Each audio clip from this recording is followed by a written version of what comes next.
Good evening, welcome. What an honor to see all of you here for such a distinguished guest tonight. I'm Leslie Benjamori. I'm head of the US and Americas program. I think I recognize almost everybody, which is wonderful, but it means that you need to bring more friends with you too that I don't recognize. It's a real honor to have Ambassador Bill Burns here tonight to speak to us.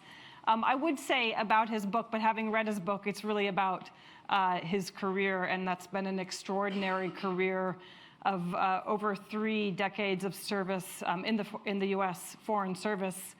Ambassador Burns, as many of you will know, is currently the president of the Carnegie Endowment for International Peace, based in Washington, D.C. But he's had a very distinguished career, thank you so much, in the Foreign Service, and will be known to you as one of America's most esteemed, highly regarded, valued diplomats of not only the 21st century, but the 20th century. He was the US ambassador to Russia, 2005 to 2008. Previously, US ambassador to Jordan. His final post was as the US Deputy Secretary of State under President Obama, only the second career Foreign Service officer ever to hold that post. Before this, he had been the Undersecretary of State for Political Affairs, so a very long, distinguished, and not only with respect to the posts, but certainly with respect to the things that he did, frequently through the back channel, the title of the book that we're here to talk about tonight. Tonight is live streamed. We are on the record, not under the Chatham House rule, so please do put your phones on silent. But we encourage you, as always, as ever, to tweet, because I think people are just tremendously interested, especially now. And I guess that's where I will begin. I'm going to speak with Ambassador Burns for a brief period and then open it up to all of you to ask questions. But I guess, it is extraordinary to have you here in Europe and in the UK, not only tonight and this week, but in this period of time. As you know, you travel extensively, but even presumably since leaving government. You know that it's been a difficult period in transatlantic relations. It's been a difficult period in the UK. It's been a challenging period for the US and the UK. And one of the questions that's been asked not only in the United States, but certainly here by those of us who care deeply about Europe's relationship with the United States is, how significant is this and how lasting is it? And I think for a period of time, people certainly in the UK wanted to believe that, that what was coming out of Washington, what was coming out of the White House would pass, that it was temporary, but at the same time was mindful of many of the things that you say in your book, which is that a lot of what's been coming has been coming for a little while. America asking its European partners to take its commitment to NATO more seriously and to reconsider a number of things. So I guess my opening question to you is, how worried should Europe be about the changes, the very apparent changes that we're seeing now coming out of the United States? Is this here to stay? Should Europe be fundamentally recalibrating its strategy and engaging with the United States? I mean, what is your thinking on, I guess, the biggest question for Europe right now when it comes to the United States? Well, I mean, first, it's great to be with you. It's great to be at Chatham House, an institution for which I have enormous respect. It's great to be with so many people in this audience for whom I have such high respect as well. This is a challenging moment. I'm a recovering diplomat, so I can't lose the diplomatic. I mean, we've kind of picked a fine time to have nervous breakdowns on both sides of the Atlantic, which I can assure you is true in Washington these days as well. I think, it's a very important question that you raise. And the truth is that whomever was elected President of the United States in 2016 was going to have to come to grips, with the realities of transformation on the international landscape. What some people call the unipolar moment has long passed, whether you trace that back to the war in Iraq in 2003 or the global financial crisis in 2008. So whomever was elected, whether it was Hillary Clinton or Donald Trump, would have had to come to grips with a world in which we did need to begin to change the terms of engagement with allies and change the terms of engagement with rivals like China, push back against Chinese predatory trade and investment practices, push for some of our NATO partners to absorb, more of the defense burden. And I think whomever was elected president would also have had to come to grips with a pretty deep and widening disconnect in our own society between people like me, card-carrying members of the Washington establishment, and lots of American citizens whom, when we preach the virtues of disciplined American leadership in the world, don't need so much to be convinced of the significance for Americans and our interests of American leadership and engagement, but aren't so convinced of the disciplined part, because what they saw was Iraq in 2003, a different kind of hubris in the global financial crisis. So it's a long way of saying that I think there are some fundamental transformations that have to be taken into account that reshape in some ways the significance of the transatlantic partnership. But having said that, I would argue, that transatlantic relations from Washington's point of view are more important rather than less important in this era. If you look at the rise of China, the resurgence of Russia, the continuing dysfunction across the Middle East, in lots of respects, that ought to make Americans invest more in that relationship, because after all, it's our capacity to draw on alliances and mobilize coalitions of countries that sets us apart from lonelier powers like China and Russia. And that's one of my biggest and most fundamental concerns about the direction of American policy in the Trump era is diplomacy, as I tried to argue in the book, and as many of you in this audience know better than I do, ought to be the principal tool for taking advantage of those assets, alliances and coalitions. Diplomacy in that sense is even more important in this new era than it was for the 3.5 decades that I was a diplomat. And I fear that we're corroding that tool now and squandering the asset which it's meant to try to manage and take advantage of for us. So I think there are bound to be changes in transatlantic relations, adapting the way in which NATO functions. But I think at its core, that relationship ought to be more important to us than ever. So you named two things in particular, China and Russia. Mm-hmm. Let's go to Russia, because arguably it might be easier to identify points of cooperation, certainly between the U.S. and the U.K. That's where most of my gray hair came from. China's more complicated, and there's a lot of really very fascinating detail, as well as sort of big ideas in your book on your experience over many years with Russia. So we're on the back of Barr's summary of the Mueller report. We now it's established that Russia intervened in the U.S. presidential elections 2016. It's a very challenging relationship over a long period of time. But much of the story that you tell in your book is really about, and maybe I'm reading it too forcefully, but it's really about how America got a number of things wrong. Well, I think we both had in the illusions, 2000s, or just sort of didn't really accurately read Russia's concerns and its red lines, in a sense. But could you comment, I guess a little bit on where we are now, how you think the current administration is handling, but how it could best handle, and how it could work with the UK and with Europe on Russia? Yeah, well, I think the reality is that in terms of U.S.-Russian relations, we're in a pretty bad spot, that I think we're going to be operating, at least with Putin's Russia, within a pretty narrow band, from the sharply competitive to the nastily adversarial. And it is true that over the course of the 20 years that Vladimir Putin has been Russia's leader, in the course of the now almost 30 years since the end of the Cold War, I think both the United States and Russia have had their illusions about the relationship. As I try to point out in the book, I think there were times when we stayed on autopilot from the point in the 90s when the truth was we could maneuver over or around Russia's leadership because Russia was flat on its back in that period. Russia's had its own illusions as well. I think the illusion that after the Cold War, that Russia would be treated as a peer of the United States and could sustain the kind of great power relationship, that it had measured itself against, I think, for a long time. Putin has no shortage of illusions. I think in particular the notion that, a one-dimensional economy in a very politically repressive state offers the ingredients for competition in the 21st century. I'm not convinced of that over the long haul for Russia. I think, it took us a while, I think, to understand, the smoldering aggressiveness of Vladimir Putin's Russia. And I always thought I served first in the American embassy in Moscow in the early 90s, Boris Yeltsin's Russia.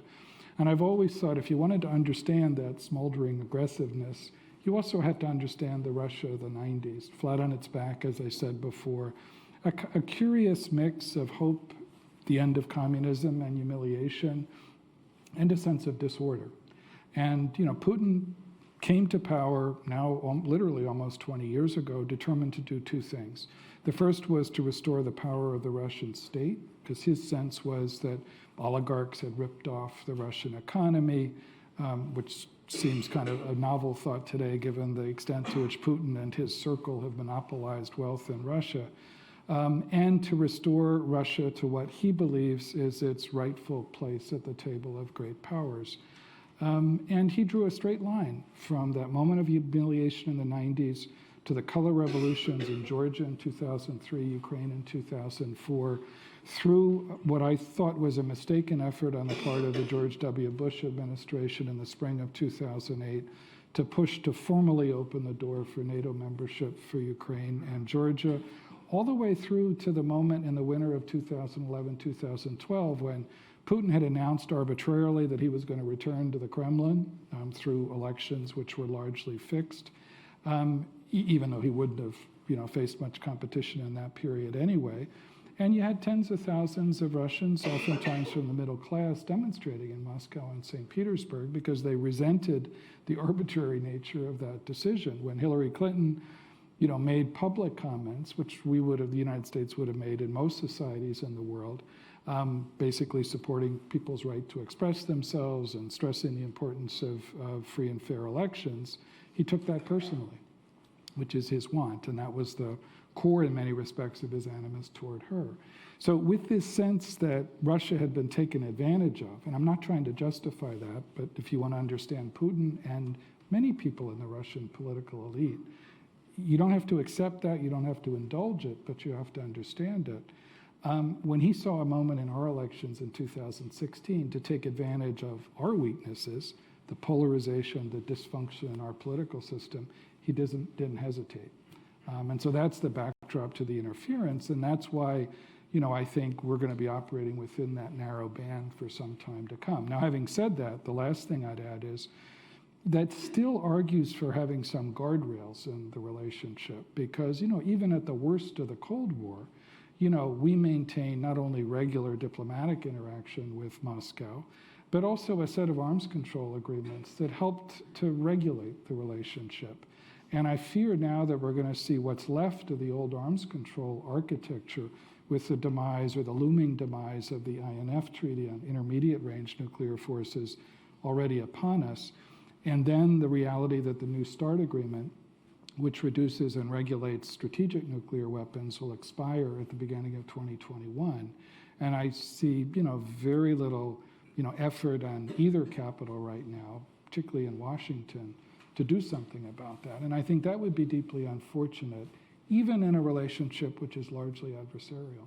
So do you draw lessons, very different contexts, very different states, but this argument about needing to respect the humiliation that great powers, significant powers feel is one that we hear made about China, right? It's not specific to Russia. The details are very specific. Do you draw lessons across both contexts? Well, much different societies, different histories. China feels the wind in its sails for understandable reasons today.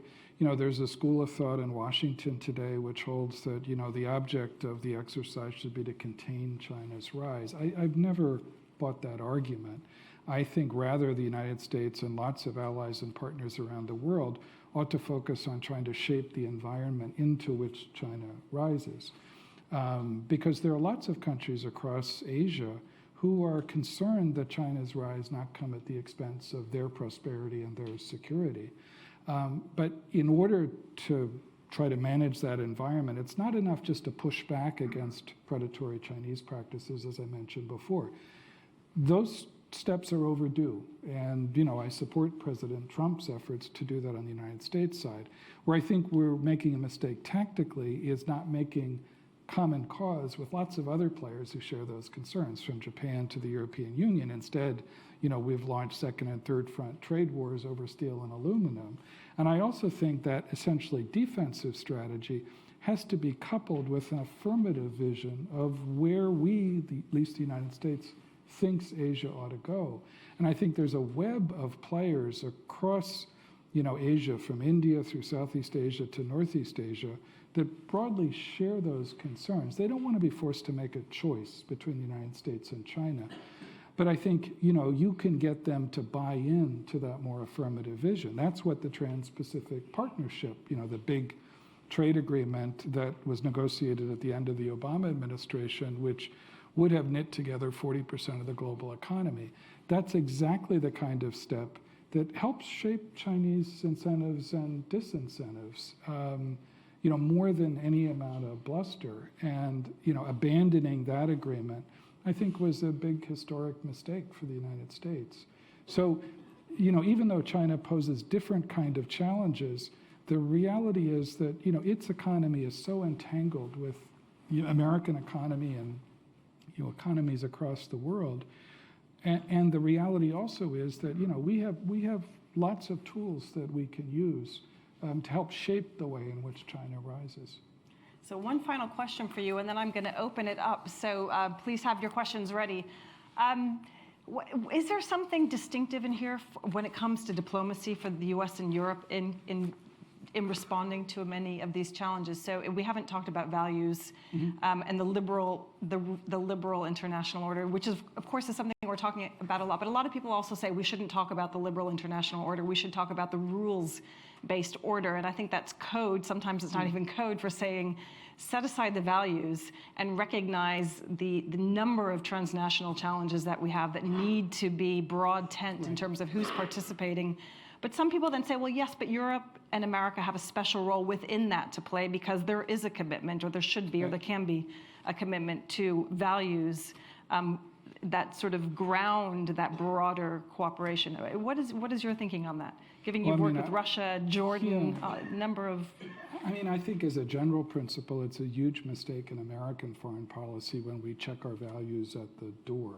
You know, there are all sorts of complicated trade-offs involved, and, you know, I've not gotten them right over the course of my own career, as I freely point out in this book. You know, times when you're trying to balance human rights concerns and counterterrorism cooperation. I wish I could say we had a pristine record over the last 35 or 40 years. We haven't. I do, however, think that, you know, the values which, you know, really as much as anything else knit together the Transatlantic Partnership, at least at our best, and we're not always at our best on either side of the Atlantic, are important to try to imbue in international order. Now, that's not always possible, especially given China's rise.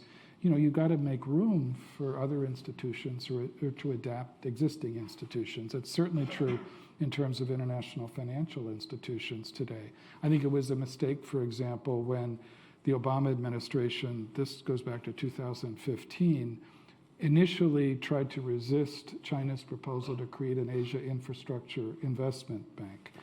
Simply because I think the best answer on our part should have been yes, but. Sure, there's rule given infrastructure demand across Asia, given unused capacity in China for such an institution, but it ought to be shaped by high-end standards for, you know, how you make use of such an institution. We could have rallied, you know, lots of other countries around that notion, which is about order, but it's also to some extent about values as well. So I guess broadly speaking, I absolutely agree that the old international order that ran through the unipolar American moment, you know, the 20 years or so after the end of the Cold War, is in desperate need of adaptation.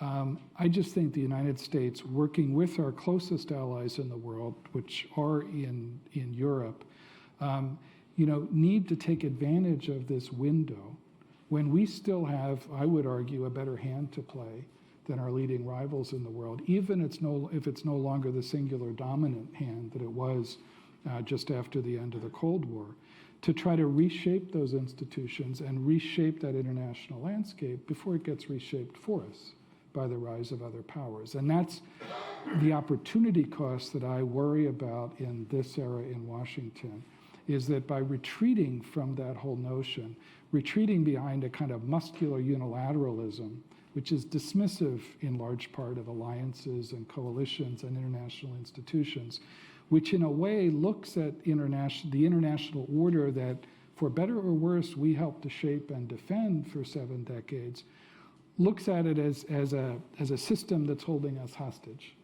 America is like Gulliver tied down by the Lilliputians. And, we need to break those bonds, and that's the way to realize, our role in the world and make maximum use of our interests. I think that fundamentally misreads, this moment on the international landscape.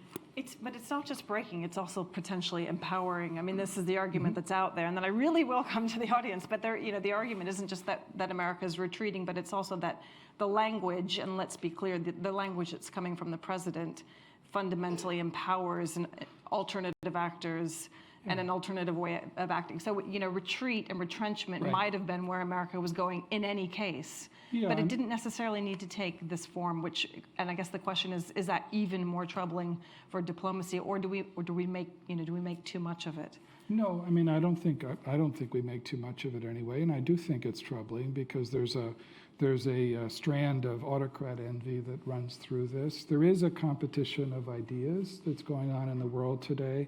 It's not as if there's a one-size-fits-all approach to authoritarian regimes. But, there is a fundamental challenge to democracy today. You see it in this country, you see it in my country, and it's a challenge of governance. Can democratic systems deliver for people? Can you find the sort of leadership that makes that possible? And, there are authoritarians around the world, a growing number of them, who really do feel the wind in their sails. Now, I think most, if not all, of those societies suffer from their own internal contradictions. I'm a long-term optimist about the possibility of renewing not just diplomacy, but the promise of democratic governance. But I recognize that it's going to be a very rocky road, in the short term. And in that sense, this is not just about retrenchment, which to some extent was going to be inevitable, even though I think it's important how, you adapt your role in the world and your approach to the international landscape. It's a kind of active encouragement of a much more Hobbesian view of international competition. And as I said, that does not maximize the advantages and the leverage that we have to bring to the table. I think it undermines people's attitude toward democratic systems, in other parts of the world as well. Again, I don't mean that as a statement of American arrogance, but I do think that what the United States does or doesn't do still carries a lot of weight in the world. And right now, I think we're doing too many things which are going to complicate our lives, undermine our interests, and make it that much harder for democratic systems to succeed as well. Okay, and on that note, that uplifting note. Sorry. The gentleman right in front, Sir Jeremy. Right in the. Do we have a mic right here in the front row? And do please keep your hands up. Hi, Jeremy. Jeremy Greenstock. Hello, Bill. I want to ask you to apply what you've been saying about alliances and institutions more specifically to NATO, because I'm beginning to feel that NATO has a shelf life because the political alliance underpinning that high military capability has a shelf life unless it's very carefully nurtured. And I'm not just asking a Trump question, I'm asking, I think, a transatlantic question. Do you feel that there is an inevitable widening of the Atlantic in terms of the political alliance underpinning NATO? Are we pretending that NATO does not have a shelf life? Well, most institutions, at least in my experience, and you know this better than anyone, have shelf lives. I continue to believe, and I don't think I'm naive about this, that NATO has a pretty extended shelf life, but it has to adapt.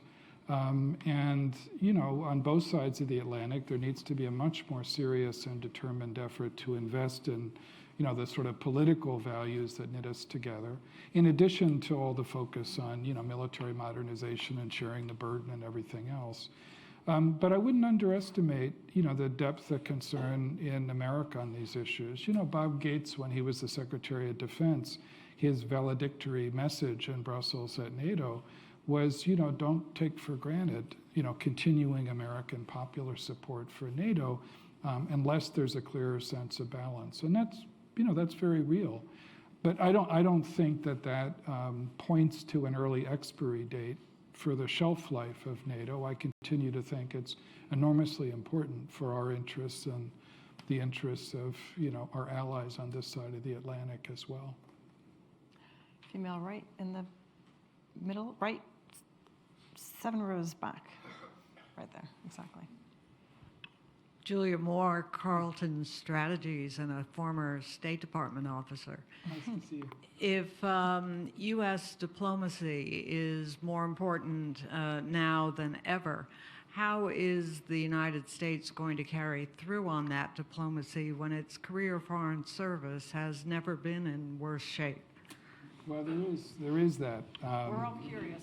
Where? Yeah, I mean, several things. First, as you know very well, the career diplomatic service in the United States has faced big challenges at different times in the past. Some of them were budgetary, after the end of the Cold War, when there was a big focus on nation building at home and the peace dividend. Budgets were cut quite significantly. We spent several years in the late 90s not taking in any new foreign service officers as well. After 9/11, there was a big and further emphasis on military and intelligence instruments, oftentimes treating diplomacy, the State Department, as well as development, the Agency for International Development, as kind of under-resourced afterthoughts.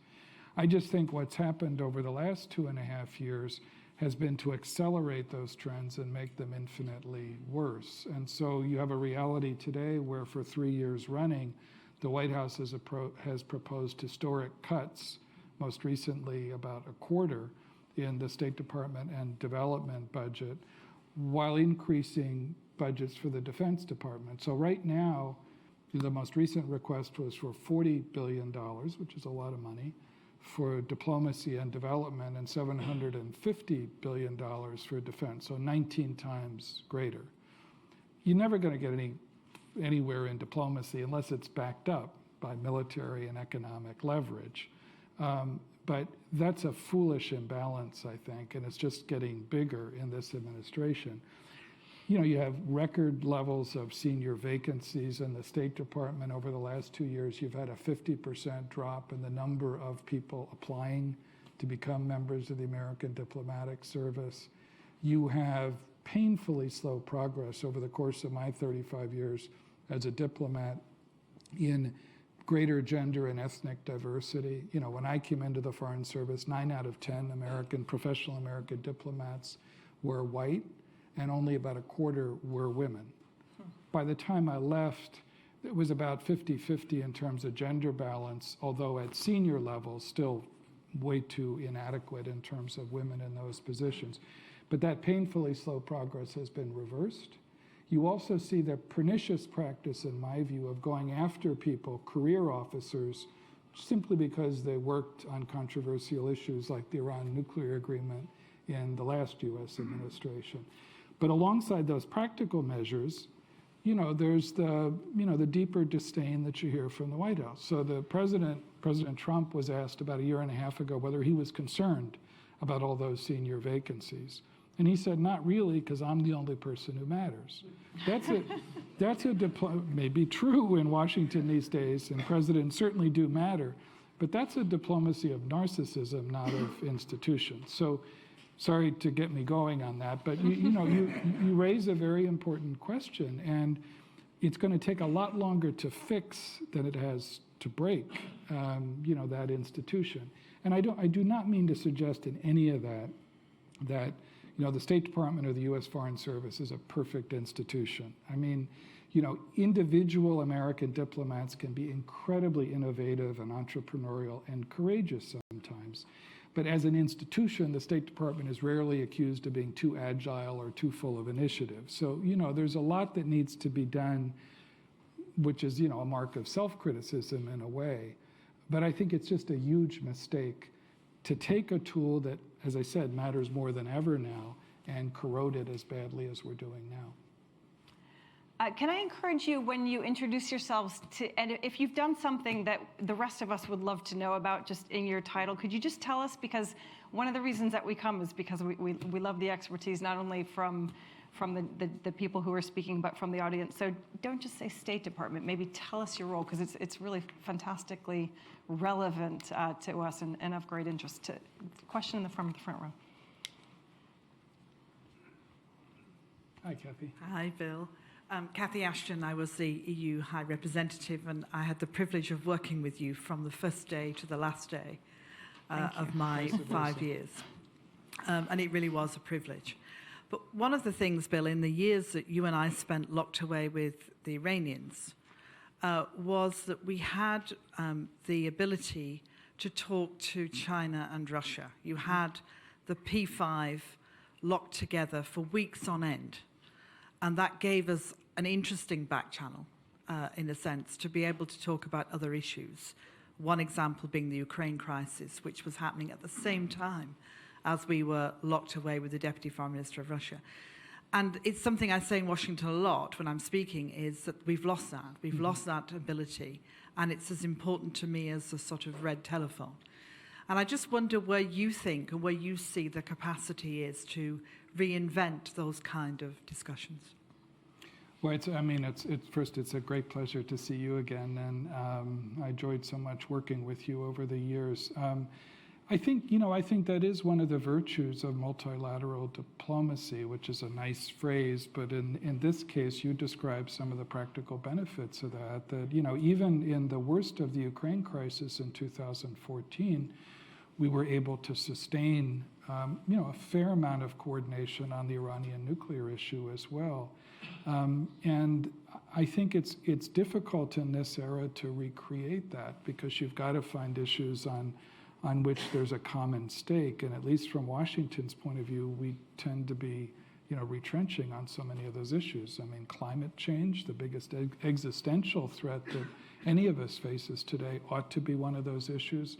The same should be true, in broadest terms at least, of trade agreements as well. The same ought to be true on non-proliferation issues.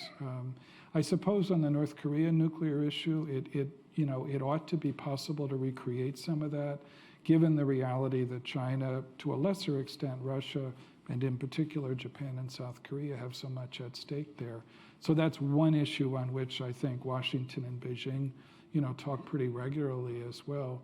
But the broad dismissiveness of the significance of that kind of international coordination, I think, is costing us, and that's a really good example. I think you had your hand up for a little while. Gentleman right here in the second row.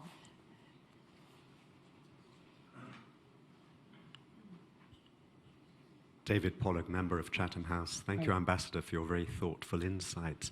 What are your thoughts on the issues raised by China's increasing assertiveness in the South China Sea, its investment in enhancing its naval capacity, its continuing ambitions with regard to Taiwan, and the concerns raised by some analysts that this could ultimately lead to some kind of confrontation? Well, I think you're right. It is a subject of concern in the South China Sea. It has been for some years. I think, it's a classic example of the importance of sort of wider regional diplomacy, of working with a number of countries across Southeast Asia who share a concern about Chinese practices as well. It would certainly help the United States if we had ever ratified the Law of the Sea Treaty, because it would put us in a better position, at least in terms of international law, to push back. But it's a classic example where looking at that challenge purely in terms of U.S.-China relations is inadequate. It doesn't take advantage of, a lot of the other concerns, partnerships, alliances that we can draw on as well. Taiwan, as you mentioned, I think is, particularly is a source of, real worry and potential conflict down the road as well. There are few issues that I think this Chinese leadership takes more seriously than that. And it wouldn't take much whether out of Washington, for example, to test that as well. So I hope very much that people aren't looking to test that beyond the bounds of current policy. I'm going to come back to this section of the room, but I noticed there's right here in the third row, the lady on the Mary. And again, if you say who you are and what you do, not just Chatham House member, unless that's the most important thing, which for some people it is. Of course it is. I'm Mary Dashevsky. I'm a journalist. I'm a former correspondent in Washington and Moscow. I'd like you to invite you to train your experienced diplomatic eye on the UK, with special reference to something you said about a contest of ideas going on at the moment, including a challenge to democracy, including in the UK. Yeah, well, I mean, I'll preface it with two things. First, Americans live in kind of a glass house these days, and commenting on other people's political dysfunction. But certainly, as a friend, as a longtime friend, not just as an American government official, but as someone who, studied in the UK as a postgraduate on a Marshall Scholarship, which was the British government's effort and generous effort to acknowledge the Marshall Plan and what the United States did for the United Kingdom after the end of the Second World War. And as someone who, through the course of my diplomatic career, literally, as some of my colleagues in the audience know, the first inclination of American diplomat when faced with a challenge, when faced with a subject that you just wanted to commiserate about or something where you were looking for partnership on, the first instinct was to call your British counterpart. And so I worry that, the outcome of Brexit is going to produce a situation where the special relationship becomes less special in some ways. And I'm not naive. I know relationships change over time. But I think at a time when, as I said before, I think the transatlantic relationship ought to matter more rather than less to the United States. And I would argue also on the other side of the Atlantic, if you have a situation where Britain's influence on the continent is less than it was before, and I say this with no satisfaction at all, you're inevitably going to take a toll in the way in which official Washington looks at that relationship over time. And I think we both suffer as a result. And I think in many ways our shared interests on this international landscape suffer as well.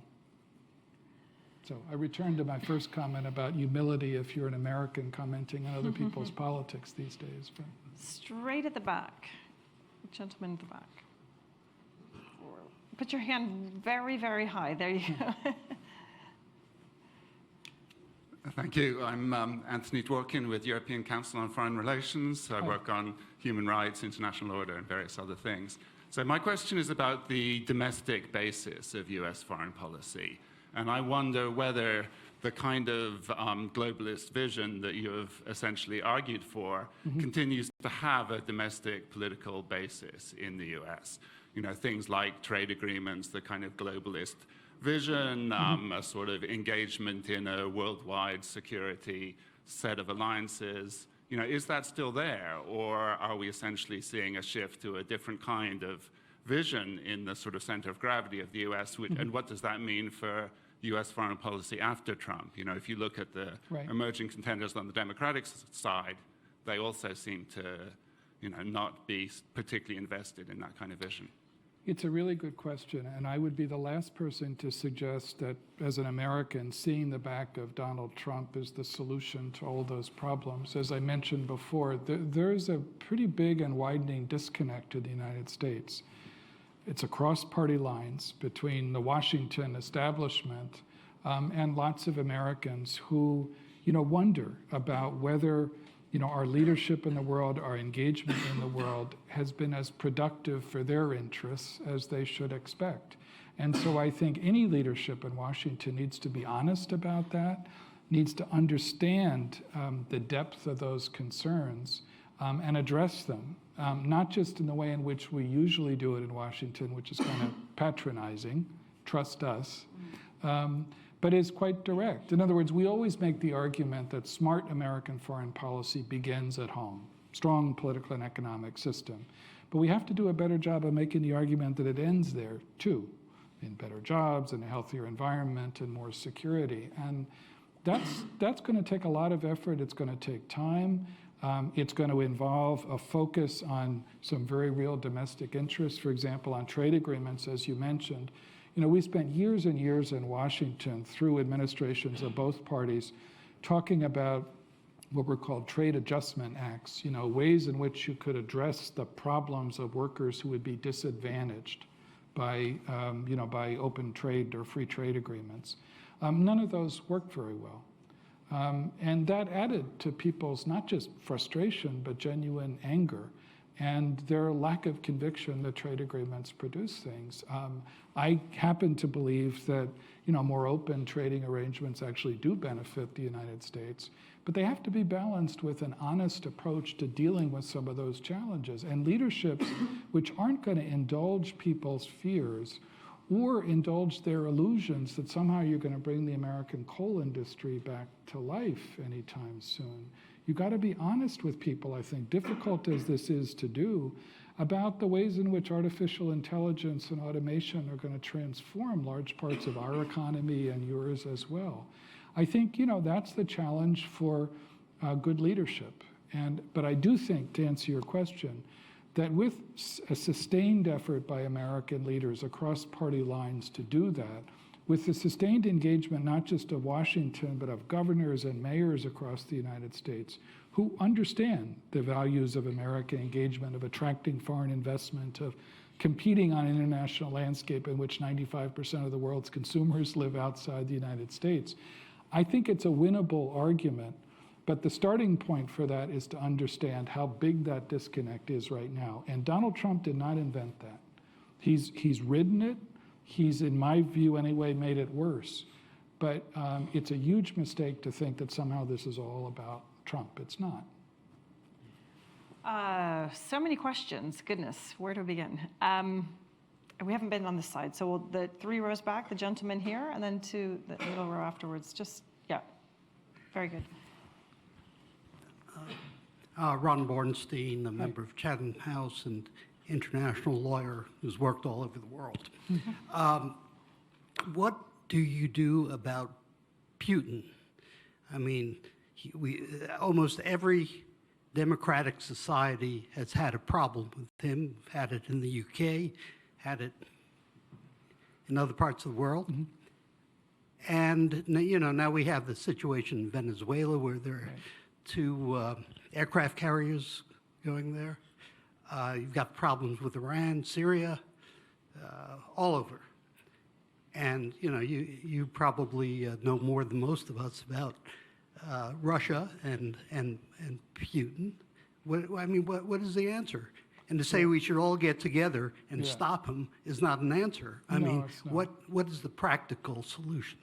Yeah, well, I mean, I spent 6 years of my life living in Moscow as an American diplomat, and it's a long exercise in humility, so I got a lot of things wrong as well. I mean, I think the short answer with Putin's Russia, anyway, as I said, is first not to operate with illusions.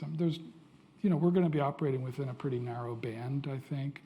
And, you know, Putin is going to threaten, Putin's Russia, I think, will pose a challenge and oftentimes a threat to our interests and the interests of lots of countries around the world. So I think it's important in the broadest of terms, and then I'll try to be more practical, you know, not to give in to Putin in that sense. But it's also important, I think, over the medium term, not to give up on the possibility, not to give up on the Russia that lies beyond Putin. And I say that for the following reason. There's a middle class in Russia that's emerged since the end of the Cold War that's restive, I think, today. It's not revolutionary, but it's restive in the sense that, you know, its standards of living have stagnated. And I think over time, that's going to build pressure for healthier relations between Russia and Europe, and ultimately, I think, the United States. Second, I think over the medium term, as you look at over the next decade or so, I think Russians are going to chafe at being China's junior partner, just as they chafed at being the junior partner of the United States. What do you do about Venezuela? What do you do? On Russia? Yeah. Well, I wouldn't. First, I wouldn't. What do you do about Syria? Well, first on Venezuela, I wouldn't exaggerate Russia's influence. Russia does not, you mentioned an aircraft carrier. Russia's one aircraft carrier doesn't operate right now. So it's sitting in dry dock.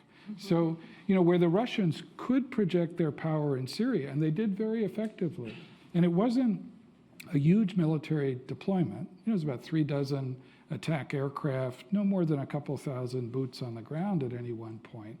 But Putin did that in a very telescoped way. He did it in September of 2015 decisively, by contrast to what the United States did in Syria over a long period of time, for reasons which are incredibly complicated, a very kind of grudging and incremental application of American power. Putin got a lot bigger diplomatic and political bang for his buck that way. So Venezuela, I think a lot has to do with an effort that the United States makes, and here I think the Trump administration has been basically on the right course, which is to build solidarity with a lot of countries in the Western Hemisphere to build economic and political pressure against the Maduro regime, which richly deserves to move out of power. But it's going to take time, and I think that also means resisting the urge to think that there's somehow a military solution, because given the baggage that the United States has in the Western Hemisphere, that, in my view, would not be a really smart idea. So Putin loves, gestures. He loves to demonstrate with, sending a couple, 100 or so, Russian military personnel to Caracas recently. He is doing a lot, as are the Chinese, to help prop up the Venezuelan economy by helping to support the energy sector right now. But I wouldn't exaggerate the influence that Russia has right now. A lot has to do with whether we can stick with the painstaking work of mobilizing a coalition of countries that can continue to sustain and increase pressure against Venezuela. Syria, our leverage, honestly, is very limited right now. I think the best we could hope to do right now, and it does involve talking to the Russians, is to limit the dangers, first to stop the bloodshed to the extent that anybody can contribute to that. Second, to limit the dangers of escalation, because Syria is a pretty crowded and combustible landscape right now, where the dangers of whether it's Israelis bumping into Iranian Revolutionary Guards or Turks and Kurds are quite real. And I think that's the business of diplomacy, is to talk to the Russians and other players to try to limit the dangers of escalation, and that we can do. I don't think we have a lot of leverage over the whole notion of political transition in Damascus right now. Arguably, we could hold out, the prospect of greater reconstruction assistance for Syria and try to use that to lever, some kind of even very modest opening in the Syrian political system. But I don't know how realistic that is, nor do I think Americans and the Trump administration is containing its enthusiasm for large-scale reconstruction assistance there anyway. So I think there are real limits to our leverage in Syria and the way in which we can counter Russian influence there. I mean, I don't think Russian and Iranian interests in Syria, for example, are identical, and there may be opportunities over time to try to, widen, that gap. But I wouldn't exaggerate our leverage in Syria right now. While we're coming to Amy, right here in the third row with a mic, could I just ask you to say just another line perhaps about Venezuela? Because you said, the Trump administration, in your view, is basically on the right track with pressure. Can you just say something specifically about the decision to recognize, and whether Guaido, and whether you think that not only that choice, but what sort of followed on from that choice, if, from the point of view of sort of the package of diplomacy is heading in the right direction or having the effect that you would have anticipated?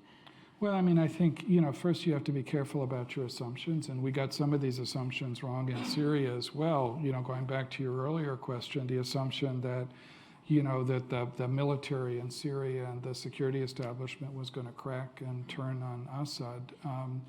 Many regimes, and Venezuela is like this right now, where the armed forces seems to be pretty firm, at least up until this point, in its support of Maduro. It's important not to exaggerate, in your assumptions about how regimes like that operate and how easy it is to crack that kind of solidarity. Having said that, I do think it's the right thing to bring greater political and economic pressure to bear.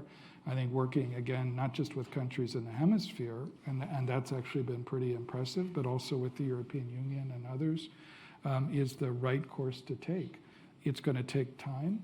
I do think, as I said before, it's really important to resist the temptation to think that there's a military option. And, you know, I'm not filled with confidence when you had John Bolton, the American National Security Advisor, with his yellow legal pad and, you know, 5,000 troops to Colombia written on it, which I suppose was meant as a message to somebody. I mean, you just have to be careful with regimes like Maduro, just like with Assad, not to bluff on things like that. Just yours. Go ahead, Amy. Amy Pope. I'm the former Deputy Homeland Security Advisor in President Nice to see Obama's you. administration. Nice to see you. And a fellow here at Chatham House. I want to take you to North Korea.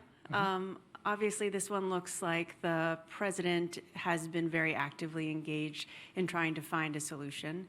How would you evaluate his efforts, the future of those efforts, how the North Koreans see it?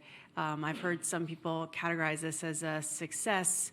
How would you frame it, and what are the next steps? Well, I you know, was not one of those who opposed the president's effort to engage Kim Jong-un directly. You know, it was in some ways an unorthodox approach. But, you know, as I was saying before on some other issues, it's not as if any of us over the 30 years or so before had a pristine record in dealing with North Korea. I think the problem now is after the second of those summits in Hanoi recently, it's become pretty clear that Kim Jong-un has no intention in the foreseeable future of fully denuclearizing, simply because he sees the possession of nuclear weapons and long-range missiles as being too essential to his security, to his stature, ultimately to his survival. I think as an aspirational goal, that's a useful thing for the United States and our partners to retain. But the practical question is, what can you do to reduce the dangers in the meantime? And that's where, again, in one of life's ironies, I think actually the interim agreement, the joint plan of action, JPOA, that we and our partners under Kathleen's leadership reached with Iran at the end of November 2013 is actually not a bad model for diplomacy. Now, you have to set aside the rich irony of that statement, given the venom with which the Trump White House has viewed the nuclear negotiations. But if you remember that agreement, that interim agreement, it froze the Iranian nuclear program. It rolled it back in some significant ways. It imposed quite intrusive verification and monitoring provisions, all in return for very modest sanctions relief, preserving the bulk of the sanctions leverage for the later comprehensive negotiations. Now, the two situations are not perfectly analogous, not least because the Iranians didn't then and don't today have nuclear weapons. The North Koreans have dozens, and even as the negotiations with the US have gone on, have continued to expand their capacity to make more. But I think that's the kind of thing that, it strikes me anyway, would be a significant and tangible diplomatic step forward. And I worry that if we continue to kind of tether our North Korean diplomacy to triumphalist rhetoric and love letters between leaders, you know, that we're going to set ourselves up for a fall. So this is, you know, there's an opportunity in a sense to reset, you know, diplomacy on North Korea right now. And as I said, setting aside the irony, that strikes me as being a practical approach to take. Right at the very back and standing up. Not Thank to you be very missed. much, Leslie. Hanif Adil, former advisor, British government, British Parliament. It's a privilege and honour to be speaking to you, Ambassador Burns. My question is, to what extent has recent American foreign policy diplomacy been successful? When you talk about, Ambassador, the leverage that the US don't have in the US, isn't that a failure of American policy? Putin, however bad he is, has shown if you intervene, particularly at an early stage, if the US had intervened, they may have got the same similar result. Assad wasn't going to give up power easily.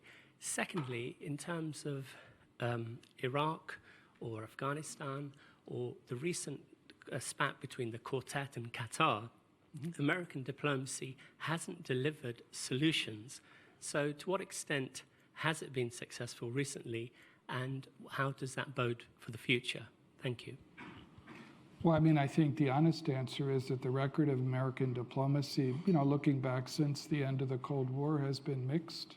We made some big mistakes, and I tried at least to acknowledge my part in some of those mistakes here. Iraq in 2003 was the biggest and most obvious. But there are others as well. I think even in the turbulence of the Arab Spring, we got some things right and other things wrong. It's hard to describe Syria, American policy in Syria today, as anything other than a policy failure. I think in Libya, we got some of our assumptions wrong about how easy it would be to restore some sense of security in a post-Gaddafi era. Egypt, I think on balance, I think the president and the rest of the administration got it more right than wrong. In the sense that, many of our partners in the Gulf, later accused us of throwing President Mubarak under the bus. And, the truth is the political bus, at least, was partway over his prone political body by the time we pronounced ourselves. And then there are other things where I thought we, working with allies and partners, got things right. I think on the Iranian nuclear agreements, I believe that was the case. I think it's true in the Paris Climate Agreement. And if you go back to the 90s, I think in Dayton, that was an example of not a perfect diplomatic agreement to bring an end to the war in Bosnia. Perfect is rarely on the menu for diplomats. But I think it was an important step forward, which was accomplished in significant measure by energetic American diplomacy. So the honest answer is it's a mixed record. I hope we learn from those areas where we made mistakes, but I hope we also take some solace as we look out at the future at those instances where, diplomacy really did produce something. We're coming to the end. Could you just, before we finish, because it is a challenging time for foreign policy, so I want to make sure we end up in a good place just tonight. If you sort of look at where's the bright spot or the place where you see, things are going forward and depending on, what happens or where we put our energy diplomatically, there's a potential game-changing moment. Where do you invest? Well, I think if you look for I'm glad you asked that question because I think I've ruined everyone's digestion for dinner this evening. No, I think if you look around the world at the history of the last 20 years, you see enormous a promise and reason for optimism. The hundreds of millions of people in important parts of the world who've been lifted out of poverty and into the middle class in lots of growing economies around the world. Enormous progress in science and health and technology. And that leaves us with challenges as you look ahead. The challenge of trying to ensure that you can create workable rules of the road to deal with the revolution of technology so you maximize its benefits and minimize the dislocations as well. I think even a continent like Africa today, where people tend to focus more on the challenges and the hardships, there are models of success in Africa today which deserve not only attention, but deserve investment from outside the region. Because the reality, even though Africa has never gotten the attention it deserved in American foreign policy across many years, the truth is that, Africa is a continent that's going to double in population by the middle of this century. And so it pays to try to invest in leaderships and societies that are getting things right in terms of governance and fighting corruption. I think one of the smartest things the George W. Bush administration did was the PEPFAR initiative, which invested in the fight against HIV/AIDS and has made enormous progress in partnership with courageous leaderships and civil society activists across Africa. And it's helped bring not just that continent, but most of the rest of the world to the brink of an AIDS-free generation. So there's lots of reason for hope out there. And I don't think there's anything inevitable. Of course, great power rivalry, for which we're a little out of practice in the United States, is going to be an important feature of the international landscape. But that's what diplomacy is about. It's managing the gray area between peace and war. And you can manage great power relationships and rivalries, whether it's with China or even, the creepier and more complicated phenomenon of Putin's Russia. But it takes a sustained effort, and it takes, attaching some priority to diplomacy, I think. Thank you. Please join me in thanking Ambassador Burns for joining us tonight. That was tremendous.